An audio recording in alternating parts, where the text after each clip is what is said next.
আসসালামু আলাইকুম, আশা করি তোমরা সবাই ভালো আছো। তোমাদের জন্য বেসিক রসায়ন সম্পর্কে একটা ফাউন্ডেশন কোর্সের ব্যবস্থা করা হয়েছিল।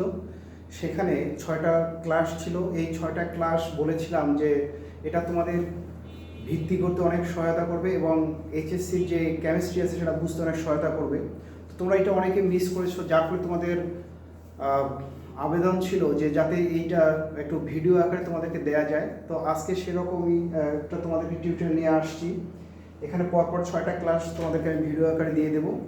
তো যারা ক্লাসগুলো মিস করছো তারা এই ভিডিও থেকে ইনশাল্লাহ জানতে পারবে। তো এই কোর্সটা মূলত একদিকে যেমন যারা এসএসসিতে অর্থাৎ 27 ব্যাচ যারা ভর্তি হতে যাচ্ছ তাদের জন্য গুরুত্বপূর্ণ হবে, পাশাপাশি যারা এখনও ক্লাস 8, 9 কিংবা 10-এ পড়ছে, যাদের কেমিস্ট্রি পড়তে ভালো লাগে না, আশা করা যায় যে এই ফাউন্ডেশন কোর্সের 6টা ক্লাস করার পর তাদের কেমিস্ট্রি সম্পর্কে ধারণাটাই চেঞ্জ হয়ে যাবে।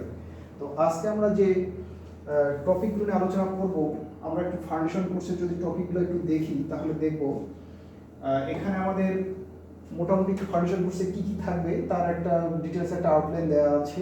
এটা তোমরা একটু দেখে নিও। তার মধ্যে আমাদের আজকে প্রথম ক্লাস যেহেতু হবে, সেটা আমরা রসায়ন যে মৌলিক বিষয়গুলো আছে এই বিষয়গুলো নিয়ে আলোচনা করব এবং এগুলো কোথায় কোথায় কীভাবে প্রয়োগ করা যায় সেই বিষয়গুলো আমরা দেখব।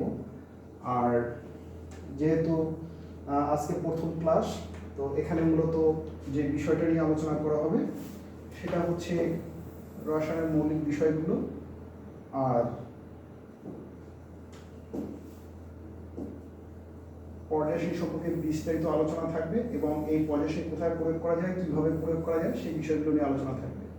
তো তোমরা অনেক সময় দেখা যায় যে পড়ো, কিন্তু আসলে কি পড়ো, কোথায় সেটা প্রয়োগ করা যায় বা এটা পড়লে কি লাভ হবে এই বিষয়টা তোমরা খেয়াল করো না, যার ফলে তোমরা কেবল পড়েই যাও আর এটা যখন বাস্তবে যখন প্রয়োগ করতে হয় তখন তোমরা হিমশিম খেয়ে যাও। ঠিক আছে? তো আমরা একটু প্রথমে তোমাদের 9-10-এর যে ক্লাসে যে বইটা ছিল সেই বইটা থেকেই একটা স্ক্রিনশট নিয়ে তোমাদের সাথে আলোচনা করতে চাই। সেটা হচ্ছে যে এই যে রসায়নটা আসলে কী এবং কেন, রসায়ন আমরা কেন করবো, তো রসায়নটা কী এই বিষয় সম্পর্কে বলতে গিয়ে যে বিষয়টা বলা হয়েছে তা হচ্ছে যে রসায়ন মূলত পদার্থের গঠন, পদার্থের ধর্ম এবং পদার্থের পরিবর্তন, এই 3টে বিষয় সম্পর্কে আলোচনা করে। তো এই বিষয় 3টা তোমরা খেয়াল করেছো কিনা জানি না, তবে কথাটা কিন্তু খুবই গুরুত্বপূর্ণ ছিল। যেমনটা এখানে খেয়াল করে দেখো, এখানে বলেছে যে রসায়ন প্রাকৃতিক বিজ্ঞানের একটা শাখা যেখানে মূলত পদার্থের গঠন নিয়ে আলোচনা করা হয়, যেখানে পদার্থের ধর্ম নিয়ে আলোচনা করা হয় এবং পদার্থের যে পরিবর্তন হয় সেই পরিবর্তন নিয়ে আলোচনা করা হয়। তো পরিবর্তন ভৌত বা রাসায়নিক উভয় রকমের হতে পারে। তো কীরকম হবে, তো এই বিষয়গুলো অর্থাৎ রসায়ন পড়লে আমরা পদার্থের গঠন সম্পর্কে জানতে পারবো, পদার্থের ধর্ম সম্পর্কে জানতে পারবো এবং পদার্থের পরিবর্তন সম্পর্কেও জানতে পারবো। তো আমরা তো আমাদের মূল আলোচনায় চলে যাই। তো প্রথম কথা হচ্ছে যে পদার্থের গঠন সম্পর্কে যেহেতু জানার কথা বলা হয়েছে, তো পদার্থের গঠনটা কীরকম, আসলে আমরা যে আমাদের চতুর্পাশে যা কিছু দেখি না কেন, এখানে আমরা বড় একটা অবজেক্ট দেখলেও এই বড় অবজেক্টটা আসলে একেবারে একটা ইউনিট না, এখানে অনেকগুলো ক্ষুদ্র ক্ষুদ্র কতগুলো একক আছে। তার মানে বিষয়টা হচ্ছে এরকম, যদি আমরা বলি যে মনে করা যাক এইটা যদি আমরা যদি একটা পদার্থ হিসেবে যদি একটা চিহ্নিত করি, তাহলে আমরা বলতে পারবো যে এই পদার্থটা অসংখ্য ক্ষুদ্র ক্ষুদ্র কতগুলো কণা দিয়ে তৈরি, সেগুলোকে প্রাথমিকভাবে আমরা অণু বলছি। তাহলে এইটা যদি আমাদের পদার্থ হয়ে থাকে, এইটা যদি পদার্থ হয়, তাহলে এই পদার্থটা কীরকম, অনেকগুলো অসংখ্য কোটি কোটি অণু দিয়ে তৈরি। ঠিক আছে? এই অণুগুলোকে যদি আবার অ্যানালাইসিস করা যায় তাহলে দেখা যায় যে এই প্রত্যেকটা অণু কতগুলো পরমাণু দিয়ে তৈরি। আমরা একটা নির্দিষ্ট উদাহরণ দিয়ে শুরু করতে পারি। যেমন মনে করা যাক যে এই যে পদার্থটা আছে এইটাকে আমরা ধরছি যে এটা একটা হচ্ছে চুনাপাথর, এটা একটা হচ্ছে চুনাপাথর। তো চুনাপাথর বলতে কী বোঝায়, চুনাপাথর বলতে মূলত ক্যালসিয়াম কার্বনেটকে বোঝায়। তো রাসায়নিকভাবে যদি আমরা একে লিখি ক্যালসিয়াম কার্বনেট, তো এখনই কিন্তু সংকেতগুলো কী হলো কীভাবে হলো সেটা নিয়ে তোমাদের টেনশন করতে হবে না, এগুলো নিয়ে অনেক ডিটেলস আলোচনা হবে, সেই রকম কিছু জায়গা আছে। তো একটা বিষয় খেয়াল করে দেখো, তাহলে এই যে একটা চুনাপাথরের এই টুকরাটা কিন্তু অসংখ্য ক্যালসিয়াম কার্বনেট দিয়ে তৈরি। তো ক্যালসিয়াম কার্বনেট পুরোটাই হচ্ছে একটা অণু। ঠিক আছে? আর এই যে ক্যালসিয়াম কার্বনের মধ্যে দেখো, এখানে যদি আমরা একটু অ্যানালাইসিস করি তাহলে দেখবো যে এখানে 3 ধরনের মৌলিক পদার্থ আছে, একটা হচ্ছে ক্যালসিয়াম, একটা হচ্ছে কার্বন এবং একটা হচ্ছে অক্সিজেন। এই 3 ধরনের পদার্থ আছে। এখন এই 3 ধরনের পদার্থ আবার নিজেদের মধ্যে যুক্ত হয়ে কেমন কেমন করে যদি অক্সিজেন লাগলো, 3টা কার্বন লাগলো, একটা ক্যালসিয়াম লাগলো, একটা, এরা কেমন হয়, কী জন্য হয় সেটা আমরা দেখব। তার মানে হচ্ছে যে প্রত্যেকটা পদার্থ এইরকম একটা কতগুলো অণু দিয়ে তৈরি, আবার প্রত্যেকটা অণু কতগুলো এরকম পরমাণু দিয়ে তৈরি। এখন এই পরমাণুগুলোকে যদি আমরা যদি একটু অ্যানালাইসিস করি তাহলে দেখব যে এইটা যদি আমাদের পরমাণু হয়ে থাকে, হ্যাঁ সেটা একটু ভালো হলো না, মনে করা যায় যে যদি আমাদের এইটা পরমাণু হয়ে থাকে, এইটা যদি পরমাণু বিবেচনা করি তাহলে এই পরমাণুটার ক্ষেত্রে আমরা বলতে পারি এর কেন্দ্রে একটা প্রোটন বা তোমার নিউক্লিয়াস থাকে, এগুলো তোমরা জানো। এখানে প্রোটনের সাথে নিউট্রনও থাকতে পারে, আর বাইরের শক্তি স্তরে ইলেকট্রন থাকে। তো একটা বিষয় দেখো, এরকম কার্বনের যেমন নিউক্লিয়াস আছে সেখানে প্রোটন নিউট্রন আছে, অক্সিজেনের যেমন নিউক্লিয়াস আছে সেখানে প্রোটন নিউট্রন আছে, এবং এদের প্রত্যেকের প্রোটন নিউট্রন এবং ইলেকট্রন আছে। অর্থাৎ পরমাণুগুলো আবার কতগুলো ক্ষুদ্র কণা দ্বারা গঠিত। এই যে এগুলো কণাগুলো, এই কণাগুলোকে আমরা বলছি যে মৌলিক কণিকা। মৌলিক কণিকা, মৌলিক কণিকা। তো এই মৌলিক কণিকাগুলো কয়টা থাকবে, কিভাবে থাকবে, তার উপর ভিত্তি করে মূলত পদার্থটা কি হবে কি হবে না সেটা নির্ভর করবে। তার মানে আমরা একটা কথা বলতে পারি, আমরা যদি একটা পদার্থকে চিন্তা করি তাহলে দেখব এই পদার্থগুলো অসংখ্য কোটি কোটি অণু দিয়ে তৈরি, প্রত্যেকটা অণু কতগুলো পরমাণু দিয়ে তৈরি, প্রত্যেকটা পরমাণুতে যদি আমরা যদি ভিতরে যাওয়া যায় তাহলে প্রোটন এবং নিউট্রন দিয়ে তৈরি। আরও মজার বিষয় হচ্ছে যেটা, সেটা হচ্ছে এই যে প্রোটন এবং নিউট্রন যে আছে, এই প্রোটন এবং নিউট্রন কিন্তু আবার কতগুলো পদার্থ দ্বারা তৈরি। যেমন এইটা যদি একটা যদি প্রোটন হয়ে থাকে, এইটাই যদি একটা প্রোটন হয়ে থাকে, তাহলে এই প্রোটনের মধ্যে আবার এইরকম কতগুলো ক্ষুদ্র ফান্ডামেন্টাল কতগুলো পার্টিকেল পাওয়া যায়। পার্টিকেল মানে হচ্ছে কণা আর কি। এই যেমন মনে করো যে আমরা যেটা প্রোটন বিবেচনা করি, তাহলে এখানে মোটামুটি তোমার আপ কোয়ার্ক থাকে দুইটা এবং একটা ডাউন কোয়ার্ক থাকে, এগুলো কিন্তু কোয়ার্ক বলা হয়। এই সবুজগুলো হচ্ছে কোয়ার্ক, QUARCK, কোয়ার্ক, কোয়ার্ক বলা হচ্ছে। তো এই কোয়ার্কগুলো আবার নিজেদের মধ্যে আবার নির্দিষ্ট অবশ্যই কোনো আকর্ষণ দ্বারা আবদ্ধ থাকে, যেটাকে স্ট্রিং বলা হচ্ছে। তো আমরা অত গভীরে যেতে চাচ্ছি না, আমরা যেটা বলতে চাচ্ছি সেটা হচ্ছে যে আজকে আমরা দেখব পদার্থের গঠন। এই পদার্থের গঠনে আমরা যতটুকু বুঝলাম তা হচ্ছে আমরা যে অবজেক্টগুলো দেখি, এই অবজেক্টগুলো আসলে এতটা বৃহৎ না। প্রত্যেকটা অবজেক্ট ক্ষুদ্র ক্ষুদ্র কতগুলো অণু দিয়ে তৈরি, আবার প্রত্যেকটা অণু কতগুলো পরমাণু দিয়ে তৈরি, আবার প্রত্যেকটা পরমাণু কতগুলো মৌলিক কণিকা দিয়ে তৈরি।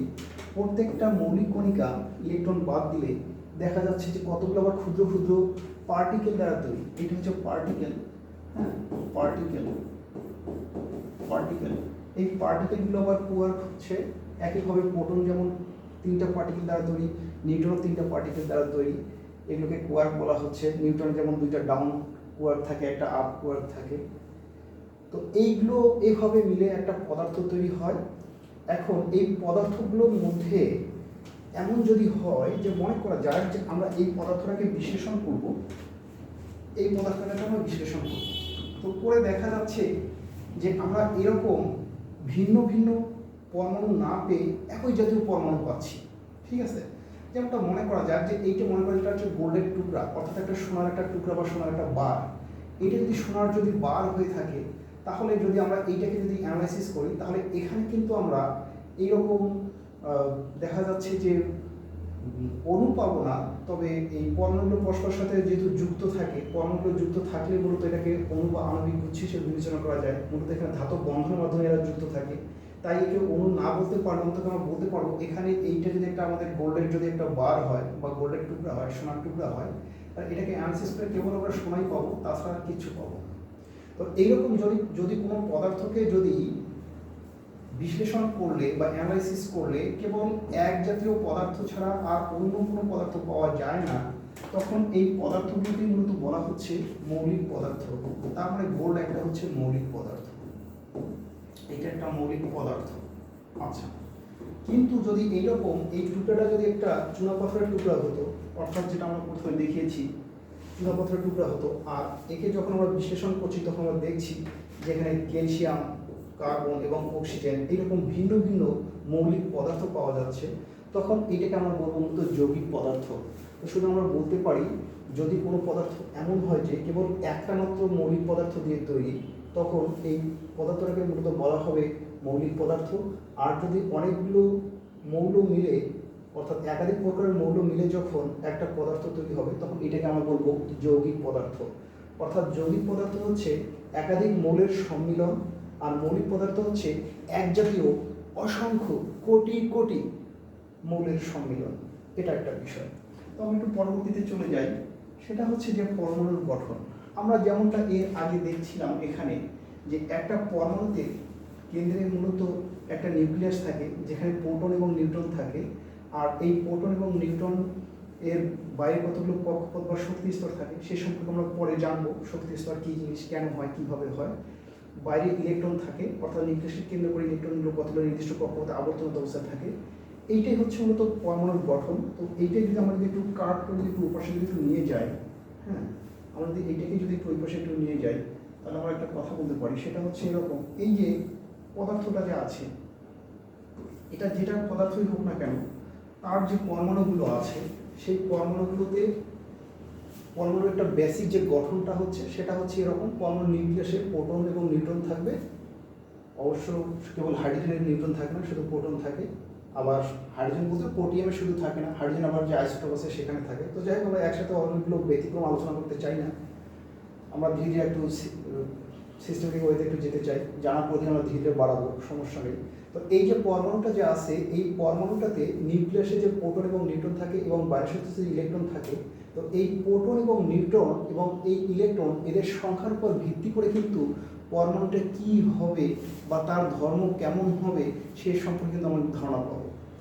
যেমনটা খেয়াল করে দেখো, যদি আমরা একটু বিষয়টা খেয়াল করে দেখি এভাবে, যে মনে করা যায় যে একটা পদার্থ এরকম হলো যে এই পদার্থের নিউক্লিয়াসে কেবল একটা মাত্র প্রোটন থাকলো। তো একটা মাত্র প্রোটন থাকলো নিউক্লিয়াসে, আর বাইরের শক্তি স্তরে ইলেকট্রন থাকলো। তো এই পদার্থটাকে তখন আমরা হাইড্রোজেন হিসেবে আমরা চিহ্নিত করি। তারপরে যদি এরকম হয় যে এটা একটা যদি মনে করি যে পরমাণু হয় যার কেন্দ্রে দুইটা প্রোটন এবং দুইটা নিউট্রন থাকলো, আর বাইরের শক্তি স্তরে দুইটা ইলেকট্রন থাকলো, এরকম যদি পরমাণু হয় তাহলে একে আমরা হিলিয়াম বলি। তার মানে হচ্ছে এখানে একটা বিষয় স্পষ্ট খেয়াল করা যাচ্ছে যে নিউক্লিয়াসে প্রোটন এবং নিউট্রনের সংখ্যা এবং বহিঃস্থ শক্তি স্তরে ইলেকট্রনের সংখ্যা পরিবর্তন হলেই কিন্তু পদার্থটা কিন্তু চেঞ্জ হয়ে যায়। তো মূলত পদার্থ চেঞ্জের পিছনে প্রধান যে বিষয়টা ভূমিকা পালন করে সেটা হচ্ছে পরমাণু নিউক্লিয়াসে যে প্রোটন আছে এই প্রোটন সংখ্যা। অর্থাৎ একটা পরমাণু বা একটা মৌল পরিচিত হয় তার প্রোটন সংখ্যার উপর ভিত্তি করে। আমরা এই প্রোটন সংখ্যাকে রোল নম্বরের সাথে আমরা তুলনা করতে পারি। একটা শ্রেণীতে যেমন একটা স্টুডেন্টের কেবল একটাই রোল নম্বর থাকে, অনুরূপে এই যেমন তো আবিষ্কৃত যে 118টা মৌল আছে, এই 118টা মৌলের কেবল এই যে সংখ্যাগুলো যে আছে পারমাণবিক সংখ্যাগুলো, এগুলো তাদের প্রোটন সংখ্যার সমান হচ্ছে। তো যাই হোক, ইন জেনারেলি আমরা যদি একটা জিনিস লিখি সেটা হচ্ছে এরকম, আমরা এটাকে একটু ছোটো করে টুকরো লিখতে চাই। আমরা যদি একটা মৌলকে যদি এক্স দ্বারা যদি সূচিত করি, মনে করা যায় যে এক্স একটা হচ্ছে মৌল, তাহলে এখানে আমরা জেড লিখি, আর এখানে আমরা যেটা লিখবো সেটা আমরা এ লিখি, এখানে আমরা যেটা লিখি সেটা হচ্ছে আমরা এর চার্জ লিখি, মনে করা যায় যে তোমার এম প্লাস অর মাইনাস, আর এখানে যেটা লিখি সেটা আমরা তার অনুসংখ্যা লিখি। তাহলে আমাদের এখানে কোনটা কোন বিষয় নির্দেশ করছে, জেডটা নির্দেশ করতেছে পারমাণবিক সংখ্যা, পারমাণবিক সংখ্যা, অর্থাৎ একটা মৌলের মধ্যে কি অবস্থায় আছে, একটা মৌলকে যদি আমরা যদি প্রেজেন্ট করতে চাই তাহলে আমরা এইভাবে সাধারণত প্রেজেন্ট করি। তার মধ্যে যেটা আমাদের পারমাণবিক সংখ্যা নির্দেশ করে, এই পারমাণবিক সংখ্যা মূলত একটা মৌলের ভিতরে যে প্রোটন সংখ্যা আছে তার সমান। তার মানে পারমাণবিক সংখ্যার সমান হচ্ছে প্রোটন সংখ্যা। অর্থাৎ একটা মৌলের পারমাণবিক সংখ্যা যত, বুঝতে হবে ওই মৌলের কেন্দ্রে কতটা প্রোটন আছে, বা উল্টো করে যদি আমরা বলি তাহলে বলা যায় যে একটা মৌলের কেন্দ্রে যতটা প্রোটন থাকে সেই অনুযায়ী তার প্রোটন সংখ্যা বা পারমাণবিক সংখ্যা নির্ধারিত হয়। আর এইটাকে আমরা বলছি পারমাণবিক ভর সংখ্যা। পারমাণবিক ভর সংখ্যা, পারমাণবিক ভর সংখ্যা এটাকে আবার আরেকটা জিনিস করে লেখা যায়, সেটা হচ্ছে যে যদি প্রোটন এবং নিউট্রন সংখ্যা যদি যোগ করা যায়, প্রোটন এবং নিউট্রন সংখ্যা যদি যোগ করা যায় তাহলে কিন্তু পারমাণবিক ভর সংখ্যা হয়। নিউট্রন সংখ্যা যোগ করলেই ভর সংখ্যা পাওয়া যায়। আর এম এই জিনিসটা আমাদের চার্জ সংখ্যা নির্দেশ করে, চার্জ সংখ্যা নির্দেশ করে বা চার্জ বা আধান বোঝায়। স্পষ্ট দেখা যাচ্ছে চার্জগুলো দুই রকম হতে পারে, প্লাস জাতীয় বা ধনাত্মক চার্জ জাতীয় হতে পারে, অথবা ঋণাত্মক চার্জ জাতীয় হতে পারে। সেটা কেন হয়, কিভাবে হয়, কখন হয় সেটা আমরা দেখব। আর এনটা মূলত যে বিষয়টা নির্দেশ করে সেটা হচ্ছে যে পরমাণুর সংখ্যা। তো পর্যায় সারণীতে মূলত প্রত্যেকটা মৌলের একটা করে সংকেত বা প্রতীক লেখা হয়েছে, কিন্তু প্রকৃতপক্ষে প্রত্যেকটা মৌলের অনুগঠনের প্রবণতা থাকে, তার আণবিক অবস্থায় প্রকৃতিতে থাকে। কেবল নিষ্ক্রিয় গ্যাসগুলো পারমাণবিক অবস্থায় প্রকৃতিতে পাওয়া যায়।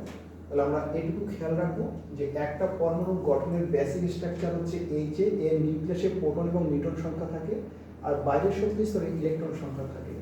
এই প্রোটন এবং নিউট্রন সংখ্যার মধ্যে প্রোটন সংখ্যা একটা পরমাণুকে পরিচয় করিয়ে দেয় যে সেই পরমাণুটা কি হবে। যেমন আমরা এখানে দেখছি যে যখন একটা প্রোটন থাকছে তখন পরমাণুটাকে পরিচয় করিয়ে দিচ্ছে যে এটা হাইড্রোজেন, যখন দুইটা প্রোটন থাকছে তখন এটাকে পরিচয় করে দিচ্ছে এটা হিলিয়াম। এভাবে তিনটা থাকলে লিথিয়াম, চারটা থাকলে হচ্ছে বেরিলিয়াম, পাঁচটা থাকলে হচ্ছে বোরন, ইত্যাদি ইত্যাদি। তার মানে হচ্ছে যে কোনো মৌলের প্রোটন সংখ্যা ওই মৌলটার ধর্ম বা কি হবে সেটা নির্দেশ করে দিচ্ছে। এখন আমরা যদি একটু পরবর্তীতে চলে যাই তাহলে দেখবো যে এখানে অণু, পরমাণু বা আয়ন। আমরা যখন এর আগে যখন একটা মৌলের প্রতীক লিখলাম, এটা হচ্ছে আমাদের একটা মৌলের প্রতীক, এটা হচ্ছে আমাদের একটা মৌলের প্রতীক।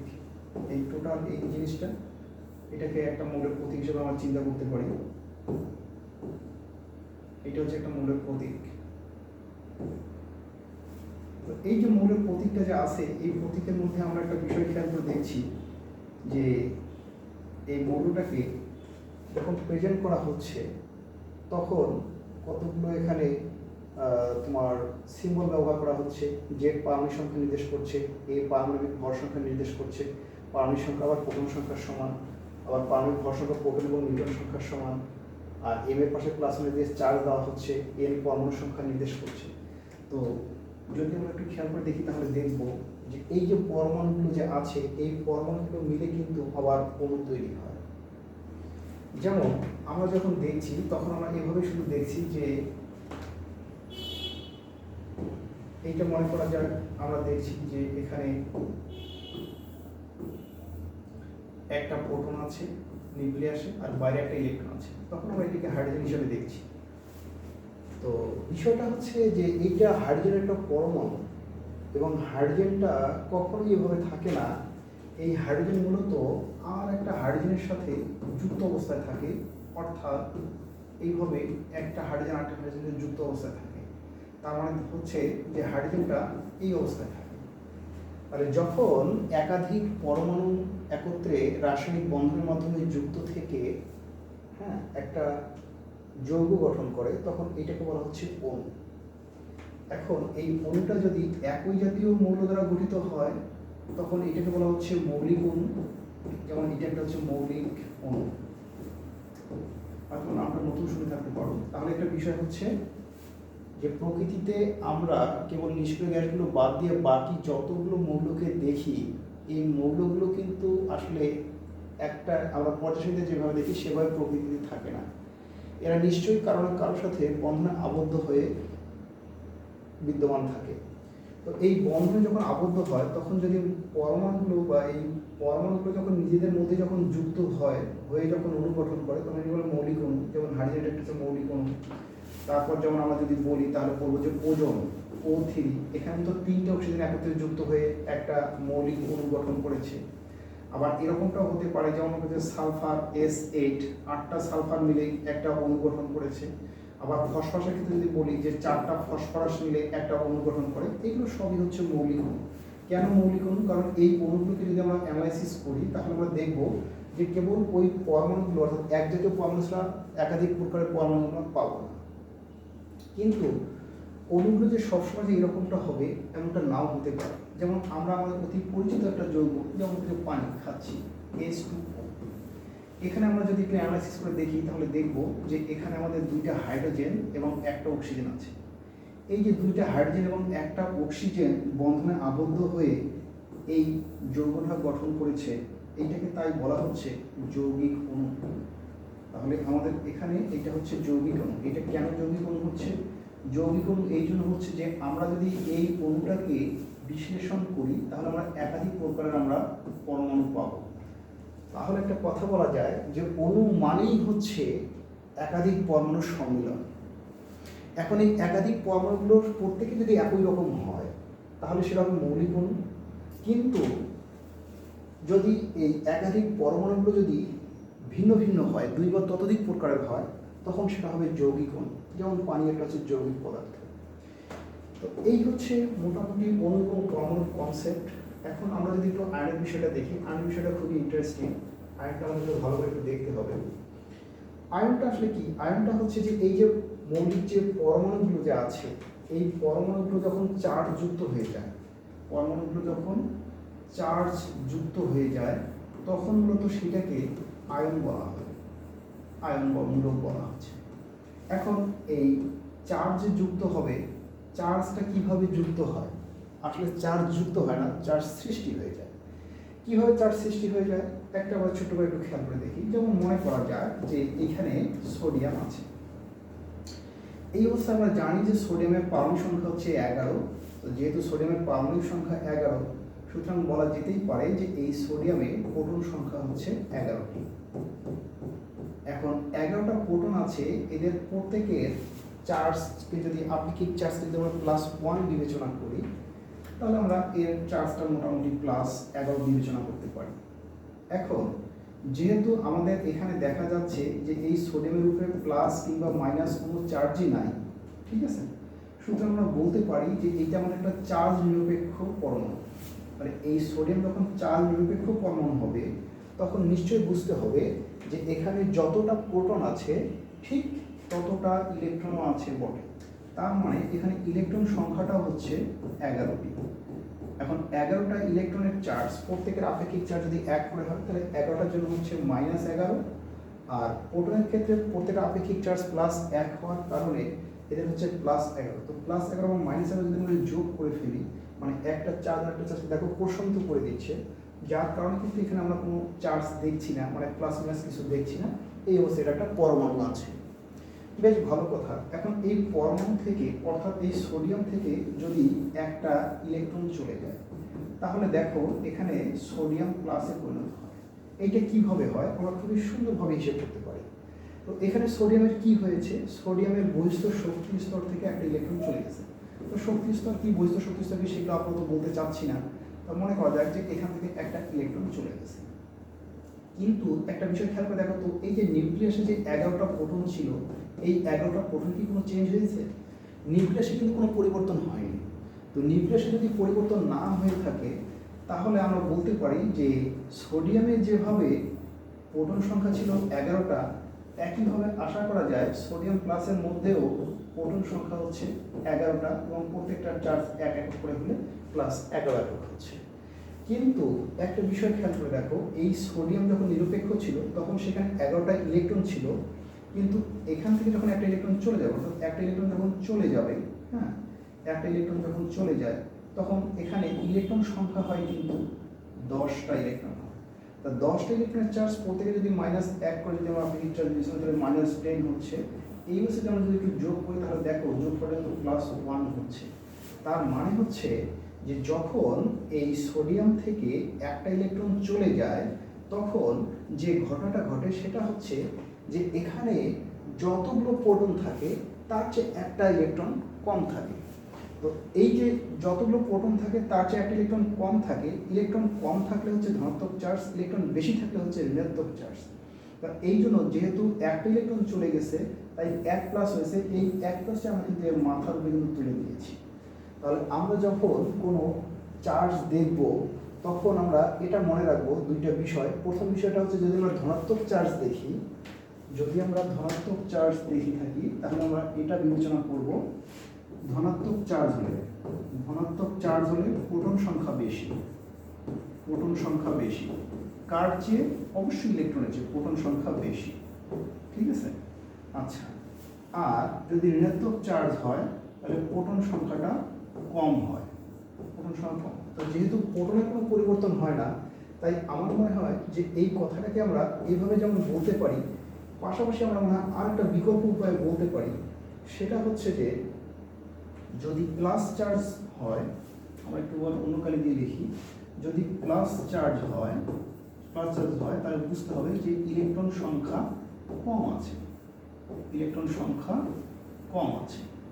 আর যদি মাইনাস চার্জ হয় তাহলে ইলেকট্রন সংখ্যা বেশি আছে। এখন কয়টা কম হবে আর কয়টা বেশি হবে সেটা নির্ভর করবে এখানে যতটা চার্জ দেওয়া আছে তার উপর। তাহলে নিশ্চয়ই চার্জ কীভাবে সৃষ্টি হচ্ছে বা আয়ন কীভাবে সৃষ্টি হচ্ছে সেটা আমরা বুঝতে পারলাম। আয়ন এইভাবে সৃষ্টি হয় যখন কোনো মৌলের বহিস্থ শক্তি স্তর থেকে ইলেকট্রন চলে যায় কিংবা বহিস্থ শক্তি স্তরে ইলেকট্রন যুক্ত হয় তখনই মূলত চার্জের সৃষ্টি হয়। এখানে যেমনটা দেখানো হয়েছে যে সোডিয়াম থেকে ইলেকট্রন চলে যাওয়ার ফলে সোডিয়াম প্লাসের সৃষ্টি হয়েছে, এটা ধনাত্মক চার্জ যুক্ত হয়েছে। কিন্তু সর্বদাই যে ধনাত্মক চার্জ হবে এমনটা বলা যায় না। এরকমটা হতে পারতো যে মনে করা যায় এরকমটা হলো যে একটা মৌল, মনে করো যে ফ্লোরিন, একটা আমরা ফ্লোরিন কিছু, ফ্লোরিন পারমাণবিক সংখ্যা হচ্ছে 9। ফ্লোরিন পারমাণবিক সংখ্যা 9 এর অর্থ হচ্ছে যে এখানে প্রোটন আছে 9টি, আর যেহেতু চার্জ নিরপেক্ষ তাই এখানে ইলেকট্রন আছে 9টি। প্রোটনের একটার চার্জ প্লাস, একটা দিলে +9, এটা -9। আচ্ছা, এখন এই ফ্লোরিনের মধ্যে যদি একটা ইলেকট্রন যদি যোগ হয়ে যায় তাহলে যে অবস্থাটা হয় সেটা হচ্ছে যে এফটা কি হবে সেটা আমরা পরে দেখবো। তবে আমরা এইখানে প্রোটন এবং ইলেকট্রনের পরিবর্তনটাকে একটু হিসেব করে দেখতে চাই। প্রোটন এবং ইলেকট্রন পরিবর্তন হচ্ছে, এখানে প্রোটন তো 9টাই থাকে, কারণ প্রোটনের যেহেতু কোনো পরিবর্তন হয় না, প্রোটন যাওয়া আসা করে না। প্রোটন যে যাওয়া আসা করে না তা না, প্রোটন আটটা বিক্রিয়া যাওয়া আসা করে তখন ওই বিক্রিয়াটা অন্য বিক্রিয়ায় পরিণত হয়ে যায়, মূলত এটা নিউক্লিয় বিক্রিয়া হয়, নিউক্লিয়াসের পরিবর্তনে নিউক্লিয় বিক্রিয়া হয়। তো আমরা রাসায়নিক বিক্রিয়ার কথা যদি চিন্তা করি তাহলে এই যে ফ্লোরিন যখন ইলেকট্রন গ্রহণ করছে তখন তার প্রোটন সংখ্যা পরিবর্তন হলো না, কিন্তু ইলেকট্রন সংখ্যা কিন্তু পরিবর্তন হচ্ছে, যেহেতু একটা ইলেকট্রন গৃহীত হয়েছে। সুতরাং এবার ইলেকট্রন সংখ্যা হচ্ছে কিন্তু 10টা। তো একটা প্রোটনের চার্জ যদি +1 ধরি সেই হিসেবে +9 এটা, আর এখানে যদি আমরা একটা ইলেকট্রন চার্জ যদি -1 ধরি -10, যদি আমরা যোগ বিয়োগ করি -1 হচ্ছে। এই জন্য যেটা হবে সেটা হচ্ছে যে ফ্লোরিনের উপরে একটা মাইনাস চার্জ। তাহলে আমরা এটুকু বুঝতে পারছি যদি কোনো চার্জ নিরপেক্ষ পরমাণু থেকে ইলেকট্রন চলে যায় তাহলে ধনাত্মক চার্জের সৃষ্টি হয়, এবং যতটা ইলেকট্রন চলে যাবে ততটা ধনাত্মক চার্জের সৃষ্টি হবে। উল্টো করে আমরা বলতে পারি একটা চার্জ নিরপেক্ষ পরমাণুতে যতটা ইলেকট্রন গৃহীত হবে ঠিক ততটা ঋণাত্মক চার্জের সৃষ্টি হবে। যদি তোমরা এগুলো জানো বলে তোমাদের কাছে মনে হচ্ছে, কিন্তু আসলে বিষয়টা বেশ ইন্টারেস্টিং এবং এটা তোমাদেরকে অনেক সময় অসুবিধায় ফেলাই দেয়, এটা আমি জানি। যেমন তোমাদেরকে যদি ফট করে যদি বলা হয় যে একটা সিলভার প্লাস থেকে তোমরা যদি সিলভার পরমাণু পেতে চাও তাহলে তোমরা কী করবা? অনেকে বলো যে ইলেকট্রন যোগ করবো, অনেকে বলো যে ইলেকট্রন গ্রহণ করবে, কী সব বলো, তো এগুলো সমস্যা হয়ে যায়। তো আমরা যদি এখন সাম আপ করে যে কথাটা বলতে পারি সেটা হচ্ছে যে কোনো চার্জ নিরপেক্ষ পরমাণু থেকে ইলেকট্রন চলে গেলে অথবা কোনো চার্জ নিরপেক্ষ পরমাণু থেকে ইলেকট্রন গৃহীত হলে আয়নের সৃষ্টি হয়।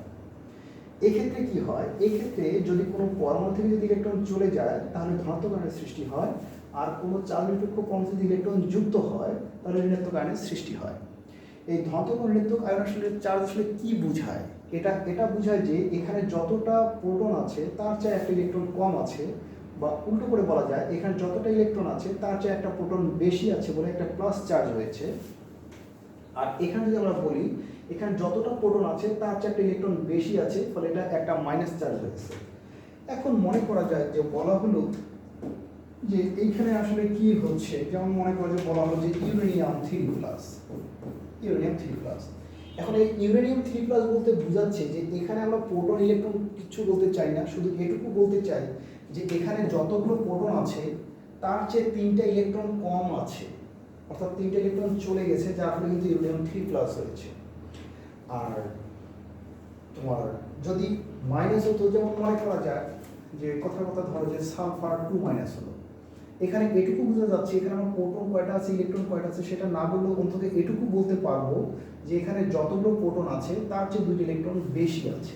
তো এই হচ্ছে মোটামুটি আয়নের কনসেপ্টটা। তাহলে আমরা দেখলাম যে পরমাণুগুলো পরস্পরের সাথে যুক্ত হয়ে অণু গঠন করে। এখন কোনো অণু যদি এমন হয় যে সেখানে কেবল এক জাতীয় পরমাণু থাকে তখন সেটাকে বলা হচ্ছে মৌলিক অণু, কিন্তু কোনো অণু যদি এমন হয় যে সেখানে ভিন্ন ভিন্ন জাতীয় পরমাণু থাকে তখন সেটা হয়ে যায় যৌগিক অণু। এই হচ্ছে অণু এবং পরমাণু। আর আয়নের বিষয়টাতে আমরা বলতে পারি কোনো মৌলের বহিঃস্থ শক্তি স্তর থেকে ইলেকট্রন চলে গেলে অথবা কোনো মৌলের বহিঃস্থ শক্তি ইলেকট্রন গৃহীত হলে তখন আয়নের সৃষ্টি হয়। তো যখন এই ধনাত্মক আয়ন সৃষ্টি হয় আমরা তার কিছু বিকল্প নাম একটু দেখি। এইটা হচ্ছে একটা ধনাত্মক আয়ন। এই ধনাত্মক আয়নের আরেকটা বিকল্প নাম হচ্ছে, এটা হচ্ছে ক্যাটায়ন। এটা হচ্ছে ক্যাটায়ন। কেন ক্যাটায়ন তার অবশ্য সুন্দর একটা কথা আছে, কিন্তু ওদিকে এসে যাওয়া যাবে না।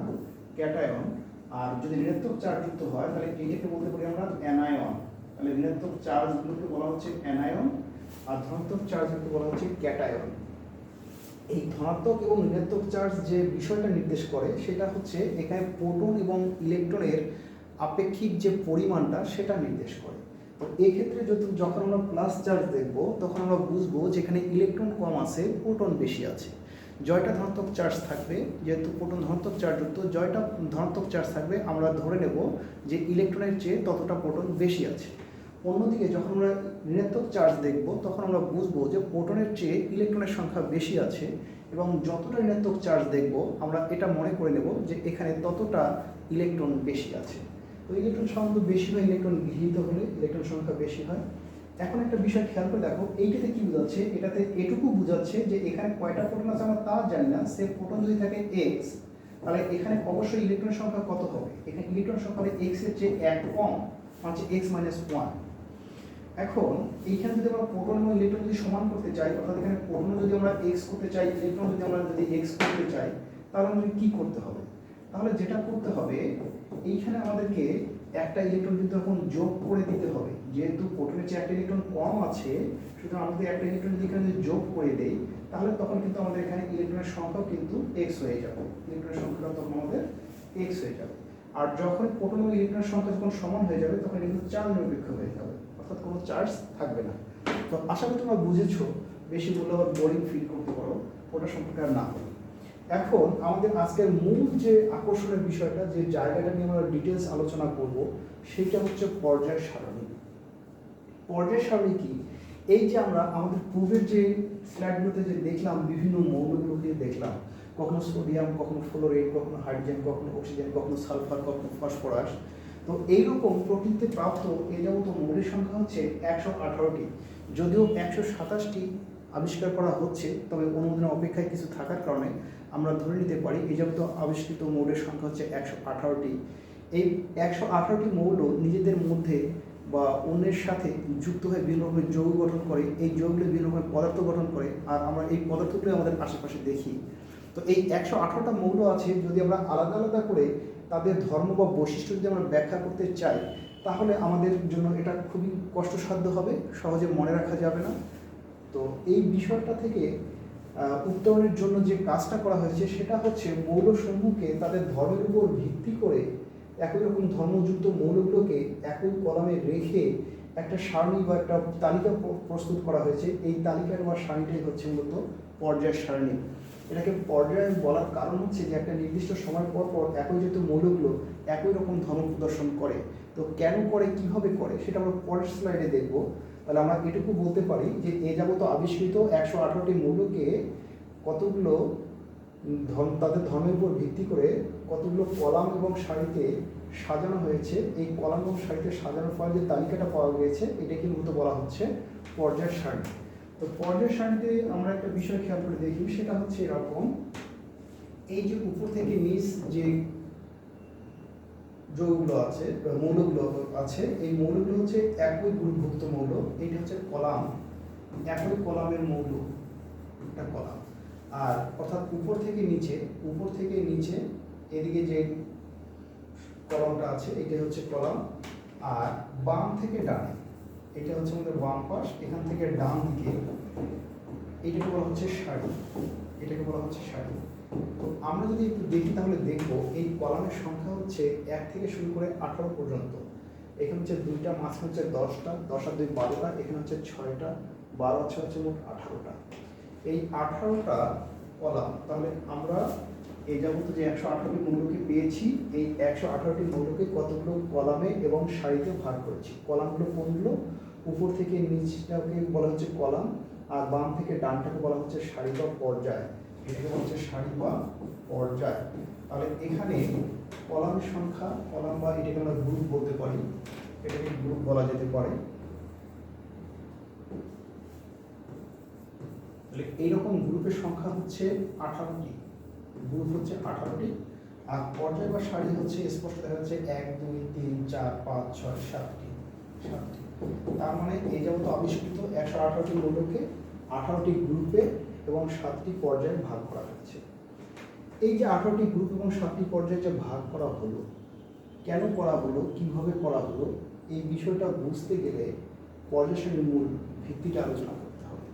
এখানে আমরা যে কাজটা করব, আমরা 1 থেকে শুরু করে ন্যূনতম 30 পর্যন্ত যে মৌলসমূহ আছে, এই মৌলসমূহের আমরা একটু তাদের পারমাণবিক সংখ্যা, পারমাণবিক ভর সংখ্যা, নাম, প্রতীক, এগুলো আমরা একটু মনে রাখবো। এটা আমাদের কাজ। তারপর যদি সম্ভব হয় তাহলে আমরা একই গ্রুপ ওয়াইজ মনে রাখবো। এটা খুবই কার্যকর একটা পদ্ধতি এবং কীভাবে হয় সেটা আমি তোমাদের শেখাই দেব। তো এই যে গ্রুপগুলো যে আছে, গ্রুপগুলো যদি আমরা যদি নাম্বারগুলো যদি একটু দেখাতাম, তাহলে এটা হচ্ছিল আমাদের 1 নম্বর গ্রুপ, তারপর মিডিয়ামের এটা হচ্ছে 2 নম্বর গ্রুপ, এটা হচ্ছে 3, এটা 4, কালিটা চেঞ্জ করে লিখি 4, এটা হচ্ছে 5 6 7 8 9 10 11 12 13 14 15 16 17, এটা হচ্ছে 18। এই 18টা গ্রুপ এবং পর্যায় যদি চিন্তা করি তাহলে আমরা বলতে পারি যে এখানে পর্যায় হচ্ছে 7টা, হচ্ছে 1 2 3 4 5 6 7। তো যাই হোক, পলিসি তোমরা দেখেছো, পলিসি বলার তেমন কিছু নাই, তবে কিছু বিষয় বলবো যে বিষয়টা তোমরা কখনো দেখোনি বা কখনো শুনোনি। সেটা হচ্ছে যে এই যে পলিসিটা যে আছে, এটাকে এমনি একটা তালিকা করা হয়েছে এমনটা না। এর তালিকার পিছনে গভীর একটা ব্যাপার স্যাপার আছে। সেই গভীর ব্যাপার স্যাপারটা কি সেটা আমরা দেখব। তার আগে আমরা একটু পরের স্লাইডে একটু ঘুরে এসে আবার এই স্লাইডে আসবো, সমস্যা নাই। এই যে পলিসি মৌলসমূহের যে শ্রেণীবিভাগ করা হয়েছে, কতগুলো বৈশিষ্ট্যের উপর ভিত্তি করে শ্রেণীবিভাগ করা হয়েছে, তার মধ্যে একটা শ্রেণীবিভাগ হচ্ছে এরকম যে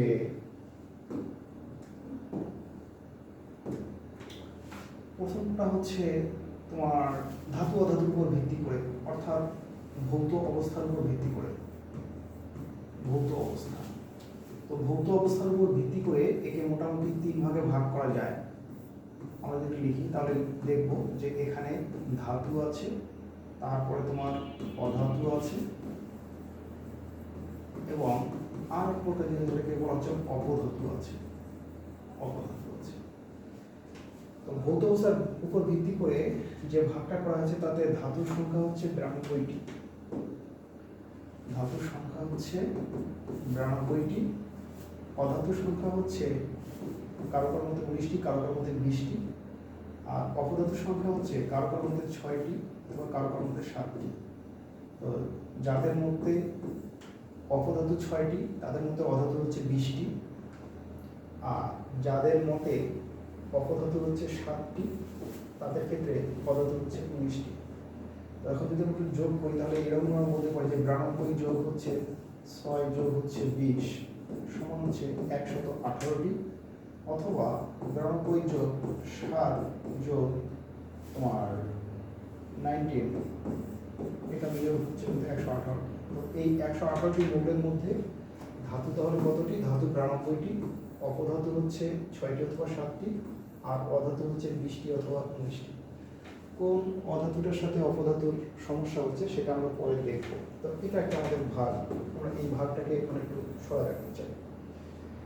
আচ্ছা, আর একটা বিষয়ের উপর ভাগ করা হয়েছে, সেটা হচ্ছে এদের ভৌত অবস্থার উপর ভিত্তি করে। আমরা যেমন একটা ভাগ শিখলাম, বা এটাকে আমরা ভৌত অবস্থা না বলে এটাকে আমরা একটা কাজ করতে পারি, ধাতু অধাতুর উপর ভিত্তি করে করতে পারি।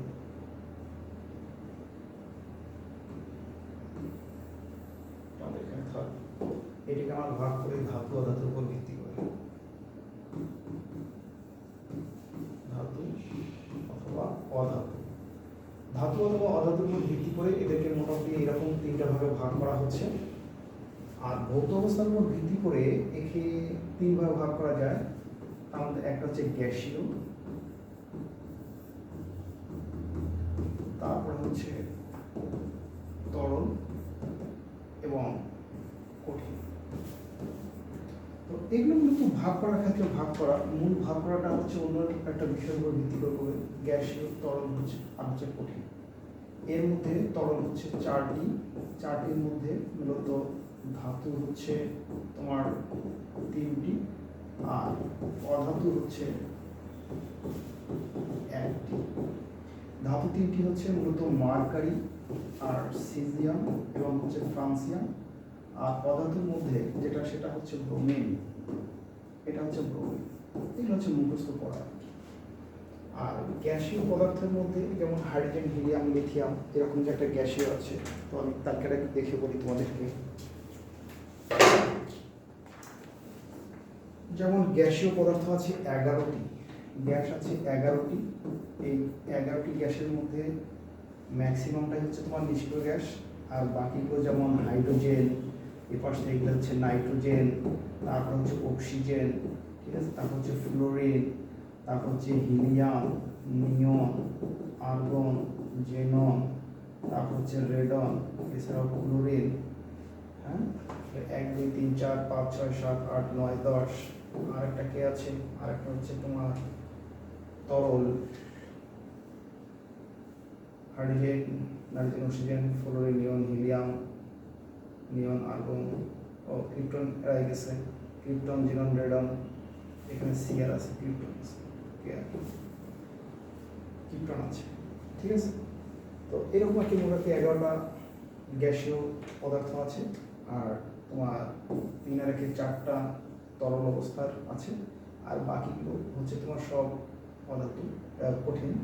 সেটা হচ্ছে 11 আর 4 যদি আমরা চিন্তা করি তাহলে 11 আর 4 হচ্ছে 15, আর বাকি থাকে হচ্ছে 103টা।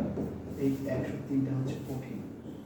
তাহলে একটা বিষয় খেয়াল করে দেখো, পর্যায় সাহিত্যে অধিকাংশ মৌলিক কিন্তু হচ্ছে ধাতব প্রকৃতির, আর এই ধাতুগুলো হচ্ছে তাদের মধ্যে অধিকাংশ হচ্ছে আবার কঠিন। যার ফলে ধাতু এবং কঠিনের উপর ভিত্তি করে যদি আমরা চিন্তা করি তাহলে মৌলগুলোকে আমরা এভাবে দেখতে পাই। এখানে এভাবে মনে করা যায় যে 11টা হচ্ছে গ্যাসীয়, যোগ 4টা হচ্ছে তরল, যোগ 103টা হচ্ছে তোমার কঠিন, মিলে হচ্ছে 14, 4 5 8 118 হচ্ছে, ঠিক আছে। তো এটা একটা ভাগ।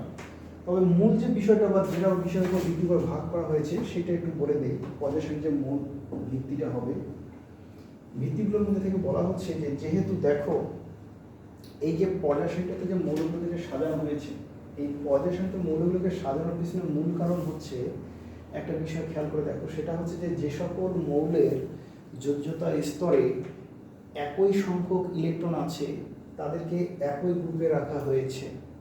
যেমন এই যে গ্রুপ 1-এর যে মৌলগুলো আছে এদের প্রত্যেকের বহিস্থ শক্তি স্তরে একটা করে ইলেকট্রন আছে। তো যাদের বহিস্থ শক্তি স্তরে একটা করে ইলেকট্রন আছে তাদেরকে গ্রুপ 1-এ রাখা হয়েছে, যাদের বহিস্থ শক্তি স্তরে 2টা করে ইলেকট্রন আছে তাদের গ্রুপ 2-এ রাখা হয়েছে। তার মানে হচ্ছে এই পর্যায় সারণীতে মৌলগুলোকে গ্রুপ করে দেওয়ার পিছনে মূল যে বিষয়টা দায়ী সেটা হচ্ছে ইলেকট্রন বিন্যাস। ইলেকট্রন বিন্যাসের উপর ভিত্তি করে এই মৌলগুলোকে তাদের গ্রুপবদ্ধ করে দেওয়া হয়েছে।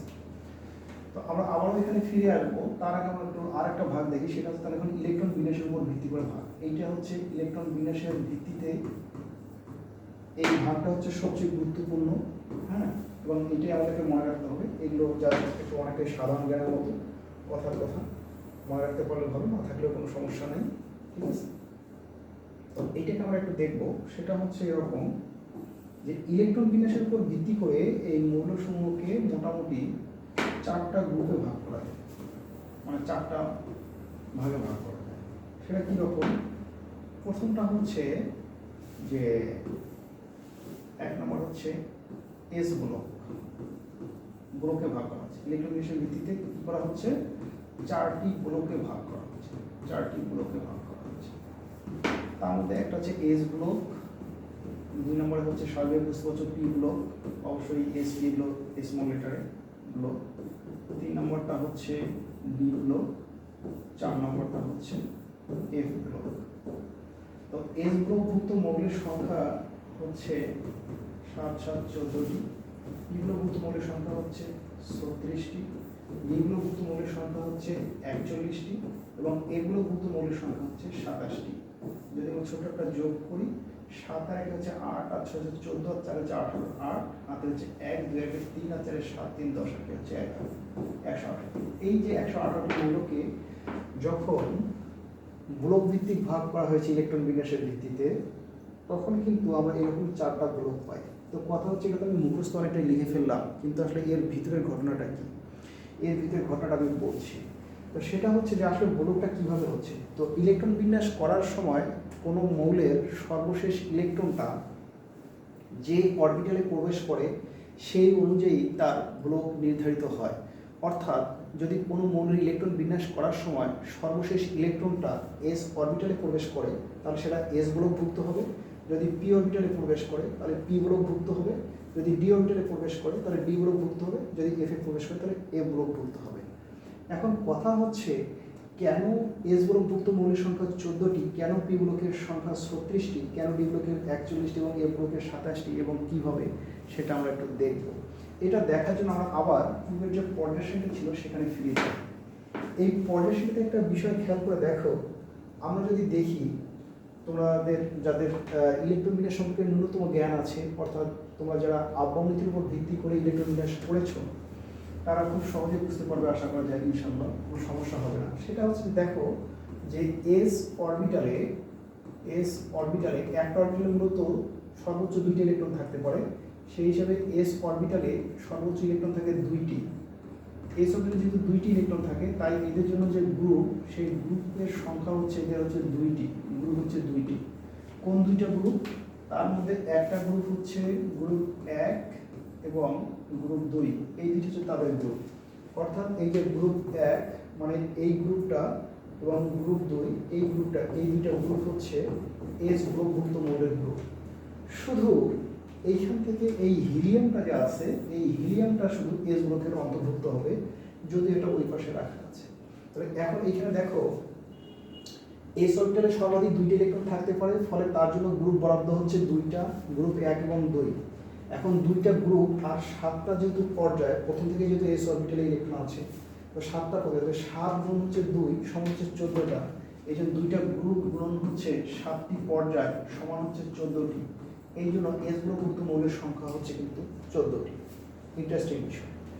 তারপরে যদি আমরা দেখি তাহলে দেখব যে পি অরবিটাল, একইভাবে পি অরবিটাল, এই পি অরবিটালে সর্বোচ্চ ইলেকট্রন থাকতে পারে 6টি। কীভাবে 6টি থাকবে? কারণ পি অরবিটাল আমরা জানি যে পি অরবিটাল হচ্ছে 3টা। কীরকম 3টা? পি উপশক্তি স্তরটাকে আবার 3 ভাগে ভাগ করা যায়। একটা হচ্ছে P X, P Y, P Z, এগুলো হচ্ছে মূলত অরবিটাল, আর এটা হচ্ছে মূলত সাবশেল বা উপশক্তি স্তর। এগুলো নিয়ে আলোচনা আলাদা হবে, সেদিকে যাব না। তো সোজা কথা হচ্ছে পি উপশক্তি স্তরে 3টা অরবিটাল আছে এবং প্রত্যেকটাতে 2টা করে ইলেকট্রন থাকতে পারে। এই জন্য 3 দুগুণে মোট 6টা ইলেকট্রন থাকতে পারে। এখানে 6টা ইলেকট্রন থাকে বলেই এদের জন্য গ্রুপ 6টা বরাদ্দ। কোন 6টা গ্রুপ বরাদ্দ? এদের জন্য যে 6টা গ্রুপ বরাদ্দ তার মধ্যে একটা হচ্ছে গ্রুপ 13, গ্রুপ 14, 15, 16, 17 এবং হচ্ছে 18। এই 6টা গ্রুপ বরাদ্দ। 1, 2, 3, 4, 5, 6, 6টা গ্রুপ বরাদ্দ। তো 6টা গ্রুপের মধ্যে প্রথম পর্যায়ে যে হিলিয়ামটা ছিল এটা ছিল এস গ্রুপভুক্ত মৌল, তাই হিলিয়ামটা যদি আমরা বাদ দেই তাহলে আর বাকি পর্যায় থাকে কিন্তু 6টা। 7টার মধ্যে একটা পর্যায় বাদ, প্রথম পর্যায়টা। তা 7টা পর্যায় এবং 7টা গ্রুপ, এই জন্য পি গ্রুপভুক্ত মৌলের সংখ্যা হচ্ছে 7টি পর্যায় গুণ হচ্ছে 7টি গ্রুপ, 6টি পর্যায়, 6টি পর্যায় আর 6টি গ্রুপ, তাই 6 6 হচ্ছে 36টি। এই হচ্ছে 36টি গ্রুপ পি গ্রুপভুক্ত মৌল। এভাবে হিসেব করে দেখানো যায়। একটা বিষয় খেয়াল করে দেখো যে এই তৃতীয় পর্যায়ের মধ্যে কোনো এখানে তোমার ডি গ্রুপভুক্ত মৌল নেই। ডি গ্রুপভুক্ত মৌল শুরু হয়েছে কিন্তু 4র্থ পর্যায় থেকে, যেমন স্ক্যান্ডিনিয়াম থেকে শুরু। তো ডি অরবিটালে আমরা একইভাবে বলতে পারি যে ডি অরবিটাল হচ্ছে মোট 5টা ডি অরবিটাল ইলেকট্রন থাকতে পারে 10টা ইলেকট্রন থাকার পরে এখানে গ্রুপ বরাদ্দ হচ্ছে 10টা। আর এখানে যেহেতু প্রথম 3টা পর্যায়ে কোনো ডি গ্রুপভুক্ত মৌল নেই, পরের 4টা পর্যায়ে ডি গ্রুপভুক্ত মৌল আছে, 4, 5, 6, 7 এই 4টা পর্যায়ে আছে। তাই আমরা এখানে যদি 4টা যদি আমরা গুণ করি তাহলে 4 10 হয়ে যায় 40টি।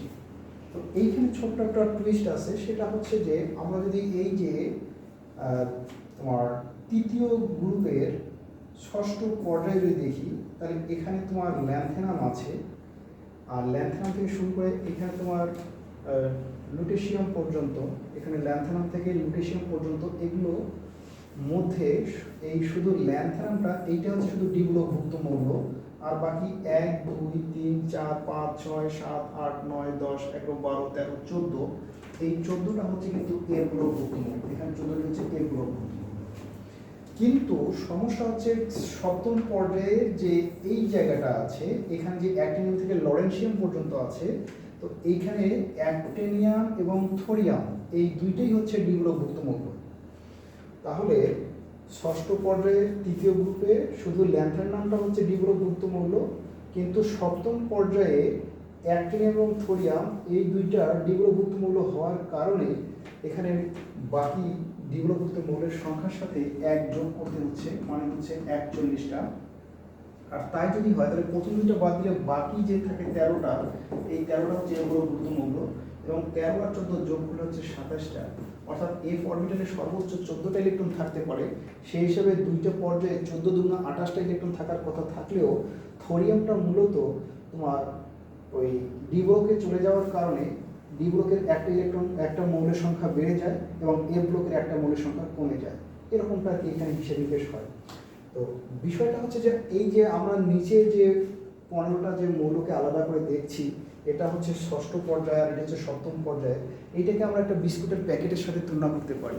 সেটা কি রকম? সেটা হচ্ছে এরকম, একটা বিস্কুটের প্যাকেট যদি এভাবে যদি আমি তোমাদের সামনে যদি ধরি, তাহলে তোমরা শুধু একটা বিস্কুট দেখবা, অথচ অনুরূপ আরও কিন্তু বিস্কুটগুলো কিন্তু পিছনে আছে। তো এইভাবে যদি আমরা এটাকে কল্পনা করি, তাহলে ল্যান্থানামের পিছনে সেরিয়ামের পিছনে তোমার প্রসিডিয়াম, তারপর তো নিউনিয়াম, এগুলো আছে। তো এগুলোকে সবগুলো কিন্তু আর পিছনে দেখা যাবে না রাখলে, এই জন্য এগুলোকে আলাদা করে পর্যায়ের নিচে দেখানো হয়েছে। তো এই পর্যায়গুলোর মধ্যে ষষ্ঠ পর্যায়ের প্রথম মৌলটা হচ্ছে ডি ব্লকভুক্ত মৌল, আর সপ্তম পর্যায়ের প্রথম এবং দ্বিতীয় মৌলটা হচ্ছে ডি ব্লকভুক্ত মৌল, পরের মৌলগুলো হচ্ছে এ ব্লকভুক্ত মৌল। এই কারণে কিন্তু এখানে যদি আমরা দেখি তাহলে দেখব যে ইলেকট্রন বিন্যাসের ভিত্তিতে যে 4টা ব্লক করা হয়েছিল, সেই 4টা ব্লকে মৌলের সংখ্যাগুলো হচ্ছে মোট এরকমভাবে 118টি। তো আশা করি তোমার বিষয়টা বুঝতে পেরেছো।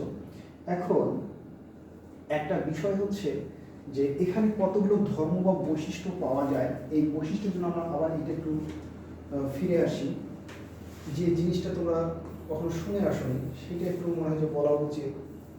তো এইটাকে আমাদের আপাতত একটু সরাই রাখি, একটু ছোট্ট করে একটা দিকে একটু সরাই রাখি, এটা আমাদের লাগবে না। এখানে সুন্দর একটা ঘটনা আছে বা একটা লজিক আছে, সেই লজিকগুলো দেখি। তো এই লজিকগুলো মূলত আমি তার পরের স্লাইডে কিছুটা বলবো যে পর্যায়ের যে কতগুলো মূল ভিত্তি আছে, সেই ভিত্তিগুলো মূলত এখন আলোচনা করা হবে। তার মধ্যে প্রথম একটা ভিত্তি হচ্ছে এরকম, আমরা এটাকে একটু কেটে দিই, এটা কপি হয়ে গেছে, এখানে প্রয়োজন নেই। তো পর্যায়ের কতগুলো ভিত্তি আছে, তাহলে আমরা প্রথমটা দেখলাম যে ইলেকট্রন বিন্যাস হচ্ছে পর্যায়ের একটা মূল ভিত্তি। ইলেকট্রন বিন্যাস পর্যায় সারণীর মূল ভিত্তি, পর্যায় সারণীর মূল ভিত্তি। আর কি কি ভিত্তি তোমরা ছিল? সারণীর মূল ভিত্তি। এখানে কিন্তু বলা হচ্ছে কতগুলো মূল ভিত্তি, মূল ভিত্তি। এটা হচ্ছে পর্যায়ের মূল ভিত্তি হচ্ছে ইলেকট্রন বিন্যাস, এই বিষয়ে কোনো সন্দেহ নাই। এখন এই ইলেকট্রন বিন্যাসের উপর ভিত্তি করে আরও কতগুলো ঘটনা ঘটে সেগুলো একটু দেখবো। তো আমরা আবার আগের পর্যায় সেটাতে ফিরে যাব। উল্লেখ্য যে যখন তোমরা পর্যায় সেটের সম্পর্কে যখন তোমরা পড়বে, তখন তোমরা কিন্তু অবশ্যই পর্যায় সেটাকে সামনে রেখে দেখে দেখে পড়বা, তাহলে কিন্তু মনে থাকবে, তাছাড়া মনে থাকবে না। যেমন একটা দেশের বিভিন্ন জায়গার মানচিত্র দেখলে শুধু মনে থাকে, তাছাড়া কিন্তু মুখস্থ করে মনে থাকবে না। অনুরূপ এই বিষয়টা সেরকমটাই আর কি। তো এখানে একটা বিষয় খেয়াল করে দেখো, এখানে হাইড্রোজেনের সাথে যদি আমরা 2 যোগ করি তাহলে আমরা কিন্তু লিথিয়াম পাই। লিথিয়ামের সাথে যদি আমরা 8 যোগ করি তাহলে কিন্তু আমরা সোডিয়াম পাই। সোডিয়ামের সাথে যদি আমরা আবার 8 যোগ করি তাহলে আমরা পটাশিয়াম পাচ্ছি। পটাশিয়ামের সাথে যদি আমরা এবার 18 যোগ করি তাহলে কিন্তু আমরা রুবিডিয়াম পাচ্ছি। রুবিডিয়ামের সাথে যদি আমরা আরও 18 যোগ করি তাহলে আমরা সিজিয়াম পাচ্ছি। আর সিজিয়ামের সাথে যদি আমরা 32 যোগ করি তাহলে কিন্তু আমরা ফ্রান্সিয়াম পাচ্ছি। তার মানে হচ্ছে যে এখানে কেমন জানি ছোট্ট একটা ঘটনা ঘটছে। ঘটনাটা কীরকম? ঘটনাটা হচ্ছে এরকম যে একটা বিষয় খেয়াল করে রাখো, প্রথম পর্যায়ে 2টা মৌল, একটা হাইড্রোজেন একটা হিলিয়াম। আসলে এখানে শুধু এস অরবিটালের প্রথম পর্যায়ে শুধু এস অরবিটাল আছে, যেখানে 1 যোগ 1 মানে সর্বোচ্চ 2টা ইলেকট্রন থাকতে পারে। এই জন্য প্রথম পর্যায়ে মাত্র 2টা মৌল আছে। তারপর দ্বিতীয় পর্যায়ে কি হলো? দ্বিতীয় পর্যায়ে যেটা আছে সেটা হচ্ছে এরকম যে এখানে এস এবং পি, দ্বিতীয় পর্যায়টা যদি আমরা চিন্তা করি কেন এখানে 8 যোগ করা হচ্ছে, তার কারণ হচ্ছে যে এখানে এস অরবিটাল আছে আর পি অরবিটাল আছে। এস অরবিটালে থাকতে পারে 2টা, পিতে থাকতে পারে 6টা। তো 6 যোগ 2 সমান হচ্ছে 8। এই জন্য দ্বিতীয় পর্যায়ে 8টা মৌল আছে। একইভাবে যদি আমরা তৃতীয় পর্যায়ের কথা যদি চিন্তা করি, তাহলে এখানে দেখবো যে এস এবং পি আছে, ফলে এখানে 2 যোগ হচ্ছে 6 সমান হচ্ছে 8। এই জন্য এখানে 8টা আছে। এইখানে কি হলো, চতুর্থ পর্যায়ে, এটা আমাদের চতুর্থ পর্যায়। চতুর্থ পর্যায়ে যেটা হলো সেটা হচ্ছে যে এস অরবিটাল আছে, পি অরবিটাল আছে, পাশাপাশি একটা ডি অরবিটালও আছে। তো এস এ ইলেকট্রন থাকছে 2টা, পিতে থাকছে 6টা, এখানে থাকছে 2টা, পিতে থাকছে 6টা, আর ডিতে থাকছে কিন্তু 10টা। চতুর্থ পর্যায়ে দেখো ডি গ্লোবযুক্ত মৌল কিন্তু 16।